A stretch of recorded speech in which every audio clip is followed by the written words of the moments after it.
தமிழகத்துல 2024 அண்ணன் செந்தமிழன் சீமானுக்கு ஏற்பட்டது மாதிரியான நெருக்கடி வேற எந்த அரசியல் கட்சிக்கு ஏற்பட்டிருந்தாலும் அந்த கட்சி பாரதிய ஜனதா கட்சி காலில் போய் விழுந்துரும்.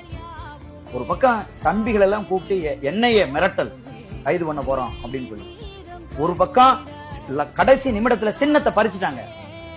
புரியுதுங்க? பல்வேறு விதமான மிரட்டல்கள், நெருக்கடிகள். இது எல்லாத்துக்கும் நடுவில் அவர் நாடாளுமன்ற தேர்தல கையில காசு இல்ல, வேட்பாளர்களை விலைக்கு வாங்குறதுக்கு முயற்சி பண்றாங்க. நான் உட்பட நான் சொல்றேன், வேட்பாளர்களை விலைக்கு வாங்குறதுக்கு முயற்சி பண்றாங்க. இவ்வளவு நெருக்கடிக்கு நடுவில் அண்ணன் செந்தமிழன் சீமான் அந்த தேர்தலை எதிர்கொண்டு கிட்டத்தட்ட 14க்கும் மேற்பட்ட தம்பிகள் 1 லட்சத்திற்கும் மேற்பட்ட வாக்குகளை இன்னைக்கு நாம் தமிழர் கட்சி பெற்று 8.22% வாக்குகளை பெற்றிருக்காங்க. ஊடகங்கள்ல உட்கார்ந்துகிட்டு எல்லாரும் என்ன கணிப்பு சொன்னாங்க தெரியுமா? இது நாடாளுமன்ற தேர்தல், இதுல சீமானுக்கு யாரு வாக்கு போடுவாங்க? இது மோடியா ராகுலாங்கிற போட்டி, இது ஸ்டாலினா சீமானாங்கிற போட்டி இல்ல.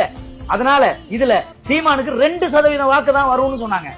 ஆனா ஒவ்வொரு ஓட்டுக்கும் காசு கொடுக்கப்பட்டுச்சு, அதையும் மீறி குவாட்டரும் கோழி பிரியாணியும் கொடுக்கப்பட்டுச்சு, அதையும் மீறி கள்ள ஓட்டையும் மீறி எங்களுக்கு 8.22% வாக்குகளை இந்த மக்கள் அள்ளி கொடுத்திருக்காங்க.